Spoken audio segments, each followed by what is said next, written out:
스튜디오에 또 띵동이라는 벨소리가 울렸습니다. 오늘 또 어느 분이 찾아주셨을까요? 아이고, 어서 오십시오. 네, 강병기 기자와 함께 네. 들어오고 계십니다. 장윤선 정치 전문 저희가 기자를 모셨습니다. 네. 앞서 한번 하실까요? 네. 장기자님. 예. 반갑습니다. 예. 네, 초대해 주셔서 반갑습니다. 채널A 첫 출연이신 줄 알고 있습니다. 네, 맞습니까? 채널A 처음 왔습니다. 예. 제가 예전에 이 채널A 건물에서 가판을 팔았어요. 아, 그래서 그러셨어요? 제가 이렇게 가판 신문을 사가지고 네. 읽던 기억이 다시 나더군요. 그렇군요. 알겠습니다. 정말 오랜만에 왔습니다. 예, 환영합니다. 예. 4년간의 취재 노하우를 오늘 방송에서 마음껏 말씀을 해주시기 바랍니다. 네. 자, 박근혜 전 대통령 얘기를 해보겠습니다. 박근혜 전 대통령과 관련해서는 국정원의 특수활동비 문제가 계속 불거지고 있는데요. 새롭게 나온 소식을 좀 전해드려야 되겠죠. 노은지 기자, 박근혜 전 대통령의 그 이른바 특수활동비 수십억 원을 어디에 썼느냐, 이 부분과 관련해서 변호사들 수임료 얘기가 나오는데 이건 어찌 된 얘기입니까? 네, 일단 지금 특수활동비를 받은 사실까지는 확인이 됐는데 어디에 썼는지는 그 이제 문고리 비서관들도 모르겠다라고 얘기를 하고 있어서 당시에 정황상으로 이제 좀 얘기가 나오고 있는 건데요. 그렇군요. 정리를 해서 보여드리자면 국정원에서 돈을 받았던 게 40억 원, 5만 원권 뭉치로 받았습니다. 그랬죠. 그리고 그 이후에 박근혜 전 대통령이 탄핵 심판 당시 변호인단에게 4억 원의 수임료를 줬다고 하는데 이건 역시 5만 원권 현금 뭉치로 전달이 됐다고 해서요. 5만 원권이고 현금으로 전달이 됐다라고 하니까 설마 이 돈이 국정원에서 받은 특활비 이게 변호인 선임 비용으로 활용이 된 게 아니겠느냐 이런 보도가 나온 거고요. 네. 그런데 실제로 이제 뭐 변호인들이 한 5천만 원에서 6천만 원 정도 변호인단에게 쓰였다고 해요. 그리고 네. 한 명당 한 500만 원을 받았다고 하는데 그렇군요. 여기에 대해서 청와대는 그동안 그냥 그 대통령 개인 돈으로 냈었다 이런 정도만 설명을 하고 있어서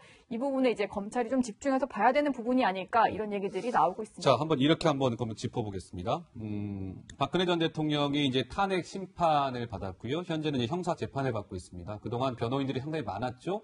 그분들에게 돈을 줬어야 했을 겁니다. 그 돈이 한 4억 정도 된다는 건데, 전 장윤선 기자께 한번 여쭤볼까요? 네. 그러니까 지금 여기서 만약에 4억 원이 이 특수활동비로 지급된 거 아니냐라는 그 정황은 5만 원권으로 전달이 됐기 때문에 네. 그 특수활동비가 아니겠느냐라는 거예요. 네. 이 단순히 5만 원권이라는 그 이유 하나만으로 그렇게 볼 수가 있을까요? 어떻게 보시는지요? 대개의 경우 이제 그 변호사들이 수임료를 현찰로 받느냐 아니냐 이걸 좀 확인해 볼 필요가 있는데요. 그러니까 제가 취재를 해봤더니 당시에 유영하 변호사를 제외한 나머지 변호인단의 변호사들이 현찰로 500만 원을 받았다는 얘기를 주변 변호사들, 친한 변호사들 있잖아요. 야, 그거 얼마 받았어? 이렇게 물어봤을 때 500 받았는데 뭐 뭘로 받았냐? 그러니까 카드는 아니었고 현금으로 받았다는 거예요. 그렇기 때문에 근데 사실 대한민국에서 사실 2,500원짜리 아메리카노를 마셔도 카드를 거든요. 그렇지 않습니까? 네. 네. 대충 보면 다 카드를 써요. 카드가 뭐 많이 대중화되어 있으니까요. 신용카드 쓰는 게 굉장히 대중화되어 있는데 왜 우리 변호사들께서는 현찰로 받았을까? 이제 그 점에 좀 착목을 해봐야 될 것 같고요. 네. 당시에도 그런 얘기가 있었어요. 이 변호사 비용을 다 대려면 이게 뭐 박 대통령 집을 팔아서 되는 건가 월급으로 할 건가 막 이런 추론과 추측이 굉장히 많이 있었습니다. 근데 잘 밝혀지지 않았었거든요. 그랬었죠. 근데 이번에 이제 그 단서가 잡힌 거다 이렇게 보고요. 예. 저는 이게 개인적으로 변호사 비용뿐만 아니라 뭐 머리, 옷, 의상비, 그리고 뭐 우리 주사 아줌마, 뭐 기치료 아주머니 뭐 예. 이런 비용을 사실 이게 공개하고 쓸 수 없는 돈들 있잖아요. 네. 쓰긴 써야 되는데 어디 이제 영수증 처리할 수 없는 돈들을 썼을 네. 가능성이 굉장히 높지 않나. 예. 저는 이제 그렇게 생각을 좀 합니다. 자, 머리, 뭐 의상비 이런 부분은 이제 합리적 의심이 가능한 부분이기는 하나 공식적으로 확인된 내용은 아니라는 거를 저희가 이제 짚고 강병규 기자. 예, 얼마 전에 이제 변호인 중에 한 명이었던 최명성 전 박근혜 전 대통령 측 이제 변호인의 인터뷰가 있었는데요.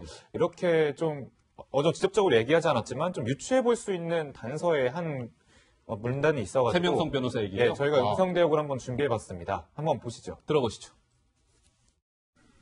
수임료의 액수를 밝힐 수는 없고 탄핵 심판이 한창 진행 중이던 무렵 대리인단과 회의가 있었는데 박 대통령께서 한 명씩 인사를 하던 중 제 손을 잡고 로펌도 그만두고 어떻게 해요? 라고 걱정을 하셨습니다. 형사재판 중에도 변호인들 걱정을 많이 하셨습니다. 하지만 변호인들은 오히려 재판이 길어지면 수임료 부담이 커서 대통령의 노후 대책이 제대로 되겠나 걱정을 했었죠. 근데 쉽게 말해서 최명성 변호사는 박근혜 전 대통령 측에 이제 직접 이제 거액의 돈을 제공했다라고 밝히고 있고요. 네. 모 변호사 이름을 밝히지 않은 모 변호사는 일단 삼성동 자택을 판 돈으로 우리가 돈을 받은 것 같다라고 이제 얘기한 게 있습니다. 그러니까 쉽게 박근혜 전 대통령이 직접 현금이나 뭐 돈을 직접 건네준 건 맞지만 그것이 특활비가 출처인지는 아직까지 불확실한 측면이 있습니다. 알겠습니다. 자, 정작 중요한 것은 이제 이 변호사 수임료로 국정원의 특활비가 전달된 것 아니냐와 관련해서 이쪽의 얘기가 가장 정확한 걸 텐데요. 검찰은 뭐라고 합니까? 노은지 기자, 이 부분과 관련해서. 보도가 나오고 나서 이제 예. 기자들이 확인을 해야 되잖아요. 그래서 물어봤더니 국정원 특활비가 그 수임료로 쓰였는지 우리는 전혀 모르고 있는 일이다라고 얘기를 하더라고요. 그러니까 일단 검찰 수사가 이 부분까지 진행이 안 됐다고 볼 수도 있을 것이고 아니면 뭐 해봤는데 아니었다라고 볼 수도 있을 텐데 예. 일단 제 생각에는 뭐 제 촉으로는 검찰이 이렇게 얘기하는 거 보면 아직 이까지 안 갔다라고 하는 말인 것 같아요. 그런 뭐 의혹이 없는 것이 아니라 없다기보다는 작은 없다기보다는. 흐름 같은 거는 사실 이제 계좌도 실제로 추적을 해봐야 되고 예. 그런 것들은 조사를 더 해봐야 되니까 그렇게 말하는 것 같은데 제 말이 맞을까요, 장 기자님? 보시기에? 아니, 제가 점쟁이는 아니지만 저도 지금 취재를 좀 해보면 네. 실제 그 가능성이 제일 높다는 쪽에 이제 무게를 좀 두는 분위기인 것 같아요. 그렇습니까? 그리고 예. 검찰 입장에서는 사실 지금 특활비를 어디다 썼느냐 이것보다는 왜냐하면 일단 뇌물죄 혐의를 입증하는 게 굉장히 중요한 거 아니겠습니까? 그러니까 뇌물은 공여하는 자하고 수수하는 자가 있는데 뇌물 공여자 입에서 나온 거란 말이에요. 그러니까 국정원의 이현수 기조실장이 예. 화이트리스트 수사 과정에서 사실은 이런 일이 있었는데 하면서 막 얘기를 한 거거든요. 그러니까 대체로 보면 검찰 수사에서 뇌물죄의 경우에 공여자들은 기소를 안 하는 경우도 있어요. 그러니까 예. 예컨대 이번 경우에는 플리바기닝 성격도 있다고 봐야 될 것 같거든요. 그래서 예. 제가 보기에는 이 가능성이 제일 높다. 이렇게. 이 가능성이라는 건 변호사 수임료로 들어갔을 그렇죠. 가능성을 예. 말씀하시는 거죠? 그렇죠. 근데 예. 이것은 금액이 워낙 크기 때문에요. 변호사 수임료 플러스 알파지, 예. 변호사 수임료로만 쓰였다. 이렇게 단정하기도 조금 어려운 거 아닌가 이런 생각이 좀 그래서요. 들어요. 그래서요. 제가 이 부분을 좀 짚으려고 하는 건데요. 강병규 기자께 질문을 할까요? 자, 변호사 수임료 가능성이 제일 커 보인다는 게 장윤선 기자의 분석이에요. 근데 일각에서는 또 이런 얘기도 나옵니다. 그 화면이 혹시 김 PD님 준비가 됐습니까? 변호사 수임료뿐만 아니라 내곡동 자택 매입 대금으로 또 쓰여진 거 아니냐. 여기서 더 나아가서 최순실의 도피 자금으로 흘러 들어간 거 아니냐라는 얘기까지 나오는데 저 부분은 어디까지 확인이 됐습니까? 자, 일단 언론 보도에는 내곡동 매입 대금에 대한 보도가 오늘 또 나온 게 있더라고요. 네. 그래서 좀 제가 그 보도에 따르면 이렇게 얘기를 하고 있습니다. 내곡동 자택 구입 당시에 예금이 한 10억 원 정도가 남았다. 그런데 이제 집값이 내곡동 자택 집값이 28억 원이란 말이죠. 그럼 나머지 18억은 어디서 나서 이 주택을 샀냐? 그러면은 삼성동 자택을 팔아서 그걸 돈을 보탰잖아 라고 이제 반론을 제기를 할 테지만 사실 삼성동 자택을 팔기 전에 이 집부터 먼저 샀다는 거예요. 네. 그러니까 18억을 뭐 집을 팔아서 마련했다라는 게 논리적으로 성립이 안 된다는 말이죠. 네. 그렇기 때문에 이 18억이 어떤 특활비를 통해서 나온 것 아니냐라는 의혹이 제기되는 그런 보도는 있었습니다. 노은지 기자가 이 부분과 관련해서 아까 오전부터 열심히 취재를 하는 모습을 봤어요. 어떤 부분이었죠? 예, 소개를 좀 해줄까요? 예, 일단은 이게 국정원 특활비에 대해서 이미 박근혜 전 대통령과 변호인단이 다 이미 파악을 하고 있었다. 새로 나온 내용이 아니다. 이런 얘기인데 이거부터 일단 좀 설명을 해드려야 될 것 같아요. 이게 채널A 이제 단독 보도 네, 내용이죠. 채널A가 금요일에 단독 보도를 했던 내용입니다. 이제 국정원 특수활동비를 단 한 푼도 사적으로 쓴 적이 없다. 통치자금이었다. 이게 박근혜 전 대통령이 변호인단에게 한 말인데 여기서 통치자금이라고 하는 건 이거 뭐 저희가 여러 번 설명을 해드렸는데 예. 뭐 군부대 시찰을 간다든지 거기서 전달되는 경력금 아니면 명절에 뭐 장관들에게 그리고 청와대 직원들에게 주는 명절 떡값 같은 것들을 이렇게 통틀어서 통치자금이라고 표현을 한다. 뭐 그런 데 썼다 이런 얘기인 것 같고요. 예. 그리고 이 말을 전해준 친박 핵심 관계자가 또 이런 얘기도 했는데 뭐라고 했습니까? 변호인단이 이미 그 박 전 대통령 사건을 만든 과정에서 이재만 안봉근접 비서관을 다 접촉을 했었고 그 사람들을 통해서 이제 특활비권을 사전에 파악을 했고 박 전 대통령에게도 이거를 확인을 했었다. 근데 이 부분까지 검찰이 건드릴지는 몰랐다. 어쨌든 이제 사적으로 유용한 적은 단 하나도 없다. 이런 식으로 얘기가 나오고 있는 상황입니다. 자, 이 부분에서 이거 좀 짚고 넘어갈까요? 그러니까 박근혜 전 대통령 측에서는 이제 통치자금이었다라는 얘기를 계속하고 있습니다. 그런데 이 통치자금이면 과연 그러면 정당한 돈이냐? 그렇지 않다는 게 검찰의 판단입니다. 검찰 관계자가 한 얘기가 있어요. 네. 통치 자금이란 말은 지금 보실까요? 사용처는 향후 양형의 참고 요소가 될 수 있을지 몰라도 유무죄 결정 근거는 아닙니다. 더구나 통치 자금 이 네 글자는 현대에는 없는 말이에요. 라고 얘기했습니다. 예. 그러니까 짐은 곧 국가다. 그러니까 이제 국왕은 사법심사의 대상이 아니다. 이럴 때나 통용되던 말입니다. 그러니까 예. 사실 지금 뭐 통치자금이라고 주장을 하지만 이게 다 국민 세금, 여기 있는 우리 기자들도 다 매월 내고 있지 세금 않습니까? 꼬박꼬박 내고 여기 있습니다. 있는 모든 스태프들 예. 다 내고 있는 국민 세금입니다. 그 세금을 갖다가 명절에 떡값으로 썼다는 건데요. 실제로 만약에 그렇게 해서 뭐 특별하게 뭐 좀 보너스 개념으로 지출을 할 요량이었다면 그건 명목으로 남겨야죠. 그래서 이렇게 지출했다는 것을 국민들께 알려야 되는 것이죠. 그게 분명한 의무라고 생각을 하는데 이것은 그냥 막 쓴 거 아니에요. 그리고 예. 특히 그 안봉근 이재만 그리고 정호성 세 문고리 3인방에게는 3천만 원씩 줬다는 거 아니에요. 예. 그렇게 떡값을 받으면 좋겠죠.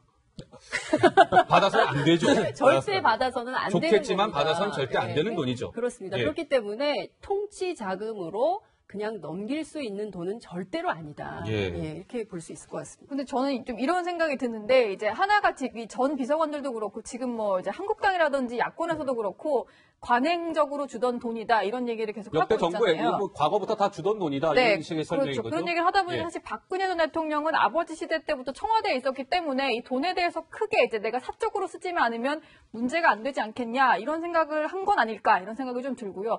그리고 제가 박 전 대통령 측근들을 좀 취재한 내용을 지금부터 좀 소개를 해드릴 텐데 어떤 내용인가요? 그 돈 얘기를 하면 상당히 좀 싫어했다 이런 얘기들을 많이 좀 전달을 해줬는데요. 특히 주목을 해봐야 될 부분이 좀 있습니다. 취재를 하면서 알게 된 사실이요. 이 사람의 면회를 거부했던 것도 바로 돈 문제를 자꾸 언급했기 때문이라고 하는데 그렇군요. 어떤 사람인지 먼저 화면으로 만나보시죠. 연애하러 가신 거 맞습니까? 전달속 있습니까? 연락하고 오셨나요? 어떤 말씀 나누셨습니까? 어떤 말씀 나누셨습니까? 어떤 말씀 나누셨습니까? 오늘 무슨 말씀 나누셨습니까? 한 말씀 해주세요. 갑자기 서영희 변호사 이제 오랜만입니다. 전 대통령의 서영희 이제 변호사. 예. 올케인데 서영희 변호사 얘기가 왜 나왔나 하실 텐데 좀 설명을 해드리면요. 사실은 이제 박지만 씨 부부가 구속영장 실질심사를 받으러 가던 날에 사실은 이제 삼성동 자택으로 가서 앞으로 내가 모실 거다 뭐 이런 얘기를 해서 또 면회도 가고 좀 관계 회복이 되지 않겠냐 이런 얘기가 나왔었는데 그 이후로 면회조차 거부를 하고 사실 그 남매들이 만났다는 얘기가 나오지가 않더라고요. 그래서 예. 좀 취재를 해봤더니 그 서양희 변호사가 유영아 변호사에게 그 저 면회를 가기 전에 이런 문자를 보냈다고 합니다. 뭐라고요? 그 지금 박 전 대통령 재산이 이 정도 돈이 있고 그리고 아. 앞으로 이 정도의 비용이 들 거고 우리가 이 정도 지원을 할 수 있다. 상당히 보면 그 올케고 가족인데 좀 계산적으로 정리를 한 문자잖아요. 그렇죠. 근데 보통 이제 그 변호인 접견을 할 때 유영아 변호사가 박 전 대통령에게 문자를 그대로 보여준대요. 본인의 말이 아니라 문자를 보여주면서 이런 문자를 받았습니다라고 했더니 박 전 대통령이 아무 말도 하지 않았다고 하더라고요. 그게 네. 상당히 좀 싫은 기색이었고 그리고 특히 이제 그 동생이 박지만 씨가 아니라 서양희 예. 변호사를 보내서 저런 비용적인 문제를 말하는 것에 대해서 상당히 서운한 기색을 내비쳤다 이런 얘기를 하더라고요. 알겠습니다. 노은지 기자가 취재를 열심히 했군요. 자, 그런데 이제 보면은 박근혜 전 대통령은 지금 구치소에 있지 않습니까? 시청자 여러분. 박근혜 전 대통령과 관련한 뉴스가 지난주 한 주 동안 굉장히 많이 쏟아졌죠. 지금 저희가 말씀 나누고 있는 이 특활비 문제, 국정원의 특수활동비 문제도 그렇고요. 한국당에서 1호 당원인 박근혜 전 대통령이 강제 출당 조치를 당했습니다. 그런데 강병규 기자, 네. 이러한 박근혜 전 대통령 본인과 관련된 큰 뉴스들이 지난 한 주 쏟아졌는데 박근혜 전 대통령은 정작 이런 내용을 지금 모르고 있다면서요? 예, 그렇습니다. 일단 재판을 네. 거부 시작한 이후, 재판을 거부하기로 한 이후에 이제 모든 외부의 접촉과 거의 끊고 있다, 이렇게 얘기가 나오고 있는데요. 구치소 측에 따르면요, 일단 신문과 TV를 전혀 보지 않고 있다라는 얘기가 나오고 있습니다. 또 그렇기 때문에 자신에 대해서 추가적인 수사가 들어가는 사실도 전혀 모르고, 아마도 이 자유한국당이 얼마 전에 출당 조치를 내렸잖아요. 그랬죠. 그 사실도 접하지 못했을 가능성도 있다. 왜냐하면 이제 변호인도 모두 다 사임계를 제출했고, 그럼 실제로 면회를 오는 그런 지인들이 사실상 없는 거기 때문에 예. 그런 소식을 전혀 들을 일이 없다 이런 예. 거죠. 그래서 현재는 소식을 전혀 듣지 못하고 있을 것이다 이런 관측이 나오고 있습니다. 뭐 신문도 읽지 않고 TV 시청도 안 하고 책만 거의 읽고 있다고 하는데 어쨌든 박근혜 전 대통령은 이런 사실들을 모르고 있다라는 뉴스고요.